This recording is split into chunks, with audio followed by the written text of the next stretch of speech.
계속해서 솔로몬 시대 평화 번영 및 성전 건축에 대해서 살펴보고 있습니다. 3장에서 10장을 살펴보고 있는데 어제 읽은 열왕기상 4장과 5장이 성전 건축 준비에 대해서 기록하고 있다면 오늘 읽은 6장은 성전 건축 과정에 대해서 기록하고 있습니다. 6장은 크게 두 문단으로 나눌 수가 있습니다. 1절부터 13절은 성전 건축 개시와 골격 및 외부 공사 완료와 하나님의 격려의 말씀을 기록하고요. 14절에서 38절은 솔로몬 성전의 내장 공사와 성전 건축 완료에 대해서 기록하고 있습니다. 오늘 이 가운데 11절에서 13절 말씀에 대해서 잠시 살펴보겠습니다. 여호와의 말씀이 솔로몬에게 임하여 이르되 내가 지금 이 성전을 건축하니 네가 만일 내 법도를 따르며 내 율례를 행하며 내 모든 계명을 지켜 그대로 행하면 내가 네 아버지 다윗에게 한 말을 네게 확실히 이룰 것이요 내가 또한 이스라엘 자손 가운데 거하며 내 백성 이스라엘을 버리지 아니하리라 하셨더라. 솔로몬이 성전 외부 공사를 마치고 이제 막 내부 공사로 들어가려 했을 즈음에 하나님께서 솔로몬에게 임하심이 그리고 솔로몬에게 격려의 말씀을 해주셨어요. 어떤 격려의 말씀을 해주셨을까요? 그래, 잘 짓고 있다, 열심히 져라, 이런 격려의 말씀이셨을까요? 하나님의 격려의 말씀은 두 가지였습니다. 첫째는 솔로몬의 아버지 다윗에게 주신 다윗 언약을 내가 반드시 확실히 이룰 것이다 라는 약속이었고요. 둘째는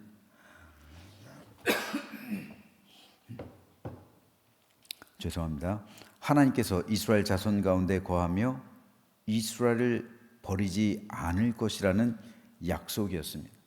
두 가지 약속을 주셨어요. 그런데 여기에 한 가지 조건이 있었습니다.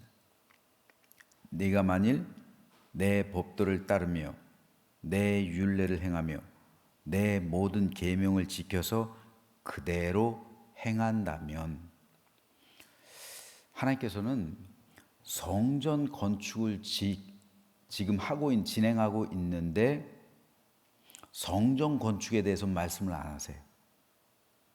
성전 건축이 잘 된다, 어떤다, 이런 거에 대해서는 이런 방구 전혀 말씀을 안 하세요.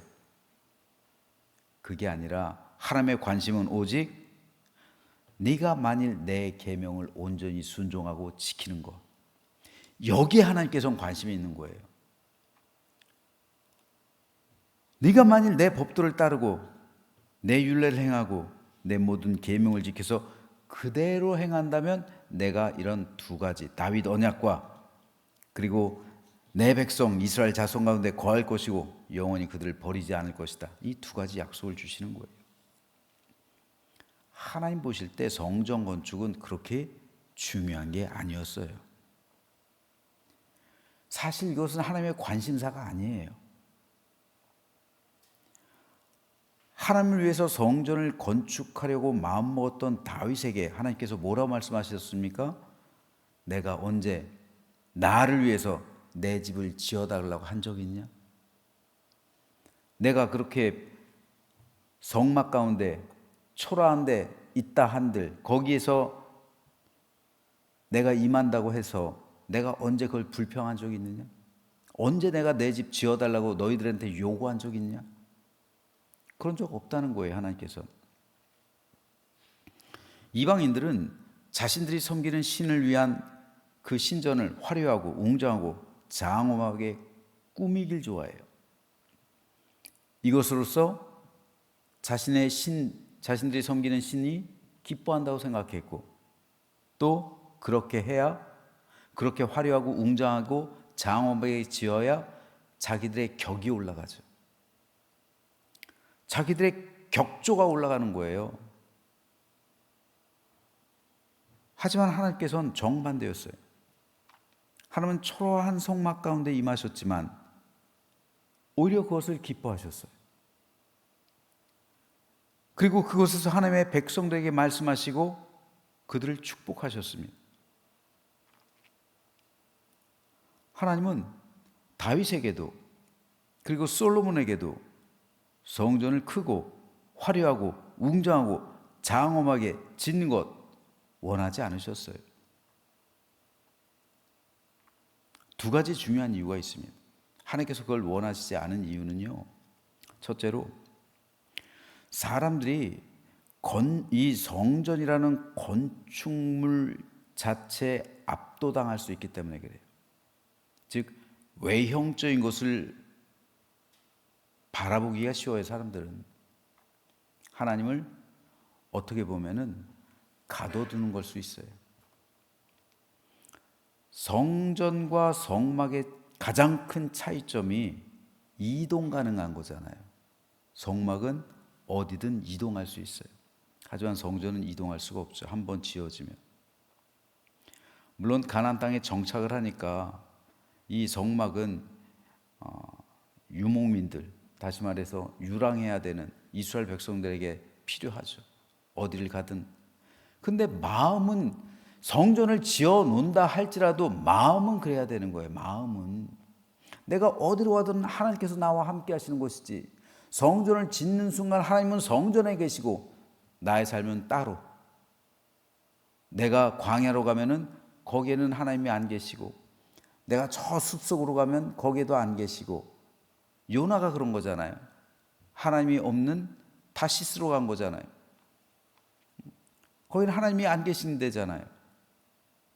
다시스가 어떤 나라입니까? 카르타고잖아요. 한니발의 고향이잖아요. 바알신을 섬기는 나라잖아요. 페니키아 제국의 제2의 도시가 다시스잖아요. 그러니까 바알신을 섬기는 도시로 도망간 거예요. 그러면 하나님께서는 여기까지 안 오시겠지. 그렇습니까?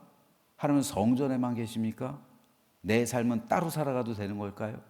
그게 아니죠. 이걸 하나님께서는 경계하시는 거예요. 그리고 건물 자체 거기 웅장하게 지어놓고 거기에 정신이 팔려서 하나님을 바라보지를 못해요. 정작 그 안에 임하시는 그 하나님의 능력과 하나님의 역사심을 바라보지 않고 그냥 건물만 보고 가요. 이런 위험성이 있고요.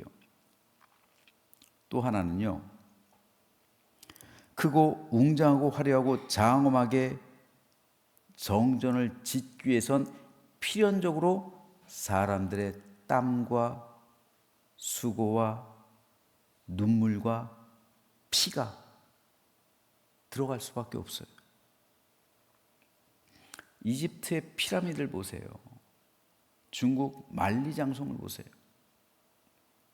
여러분 그 건축물을 보면서 이야 감탄하죠.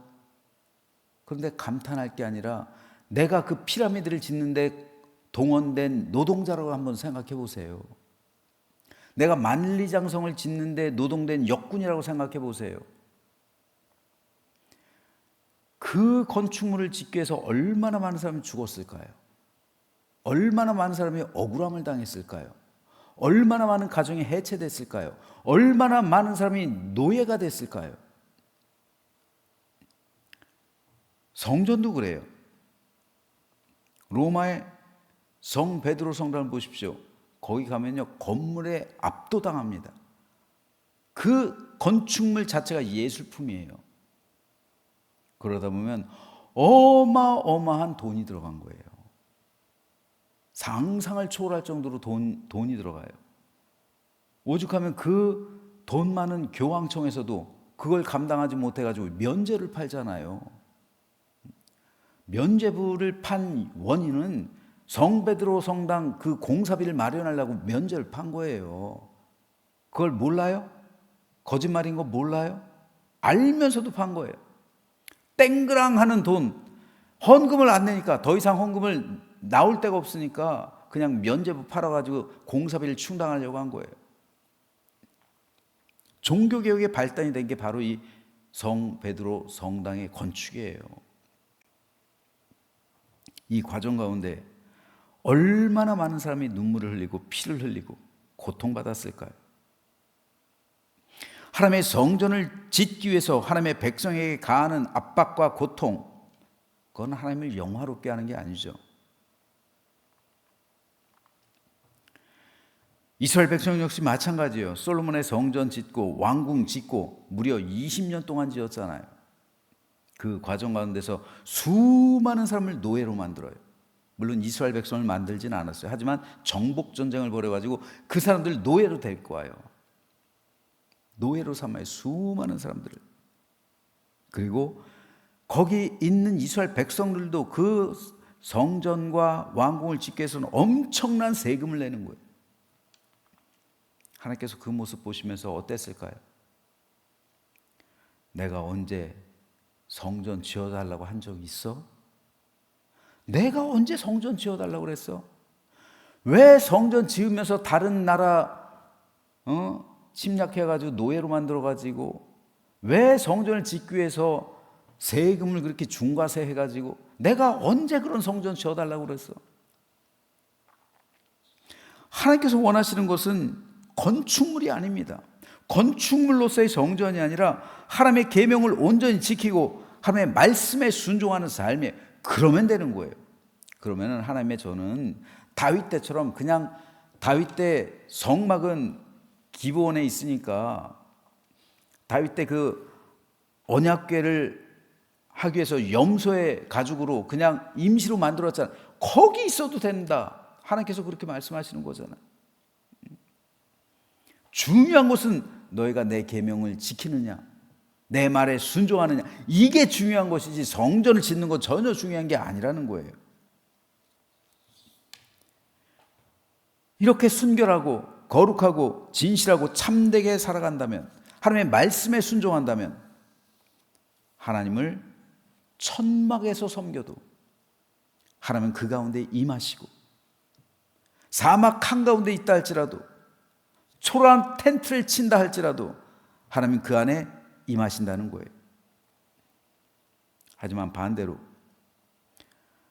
하나님의 계명을 지키지 않고 하나님의 말씀에 순종하지 않고 하나님의 뜻대로 살아가지 않으면서 크고 화려하고 아름답고 웅장한 성전에서 하나님을 예배한다면 하나님은 그곳에 임재하지 않는다는 거예요. 그러니까 사람은 관점이 달라요. 사람은 건축물을 바라보는데 하나님은 사람의 심령을 바라보세요. 이게 다른 거예요.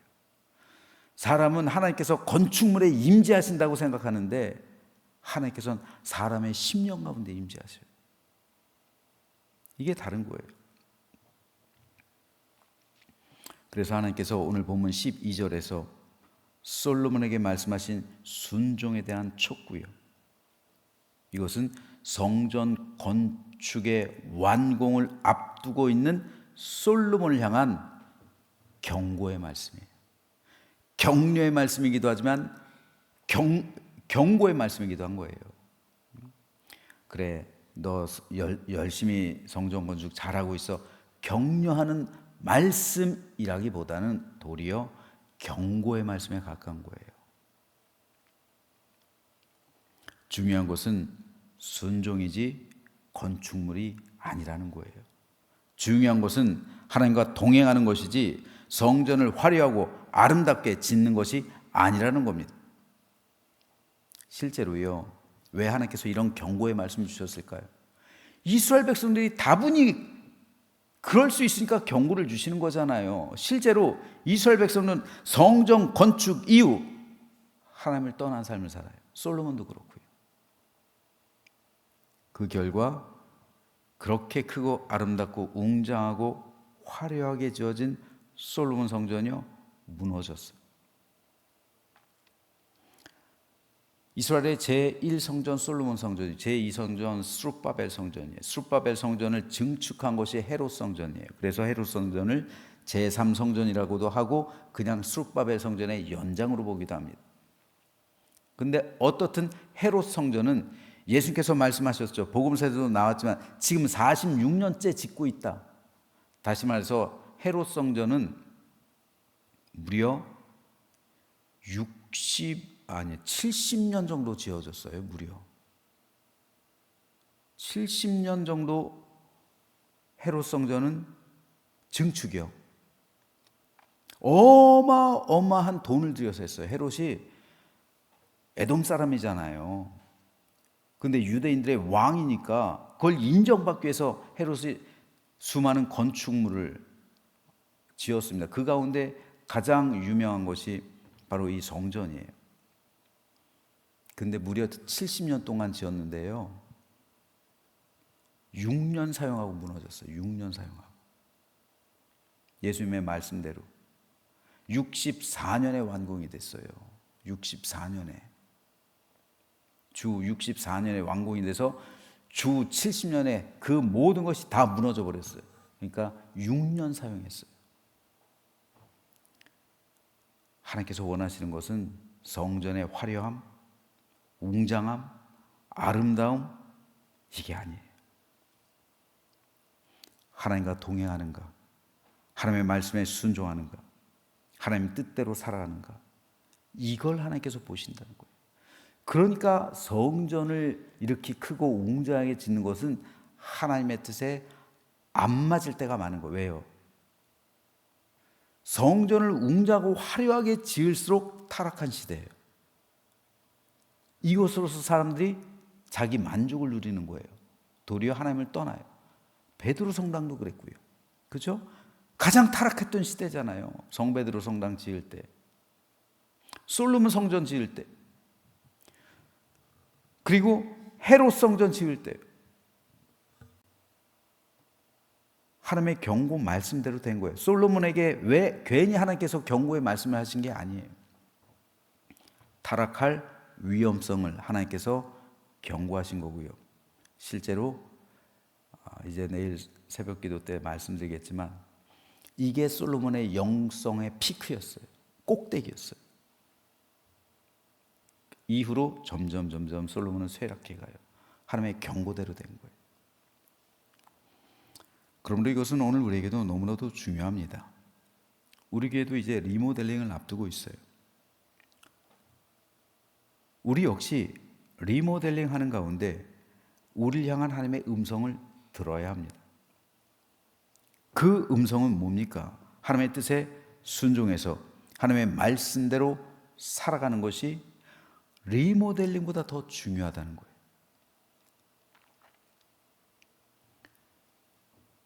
또한 리모델링 가운데 성도의 눈물과 피를 흘리게 해선 안 된다는 거예요. 우린 이것을 하나님의 경고의 말씀으로 들어야 합니다. 여러분, 재정이 모자라면 모자란 만큼만 하면 돼요. 좀 초라하게 하면 어때요? 조금 불편하면 어때요? 중요한 건 성도지, 중요한 건 우리 안에 임한 하나님의 나라지 건축물이 아니란 말입니다. 그러므로 우리는 리모델링 하는 데 있어서 이 두 가지 원칙을 반드시 지켜야 됩니다. 첫째, 오늘 말씀에 의거해서요, 중요한 것은 건물이 아니라 하나님과 동행하는 삶, 하나님의 말씀에 순종하는 삶, 그리고 우리 가운데 임하는 하나님 나라, 이게 중요하고요. 둘째로, 리모델링 하는 가운데 성도들의 눈에서 피눈물 나게 해서는 안 된다. 이 두 가지 원칙 반드시 하나님의 음성으로 들어야 할 줄로 믿습니다. 그래서 진정으로 중요한 것은 우리 가운데 임한 하나님의 나라예요. 중요한 건 성도입니다. 중요한 건 성도 안에 임하는 하나님의 은혜예요. 그리고 우리가 누리는 하나님의 나라입니다. 이것이 온전한 성전이잖아. 온전한 하나님의 교회잖아요. 그래서 진정으로 중요한 것은 성도의 화목과 사랑이요, 그 가운데 임하는 하나님 나라라는 사실을 믿음으로 고백하면서 우리 모두 주 안에서 서로 사랑하며 기뻐하는 천국 공동체를 이루게 되기를 소망합니다. 그럴 때 하나님께서 기뻐하시고 우리를 위해 크고 풍성하신 은혜와 복을 내려주신다는 사실을 믿으시면서 오늘 하루도 주 안에서 기쁨과 사랑, 은혜와 감사로 가득한 우리 모두의 삶이 되시길 주님의 이름으로 축원합니다.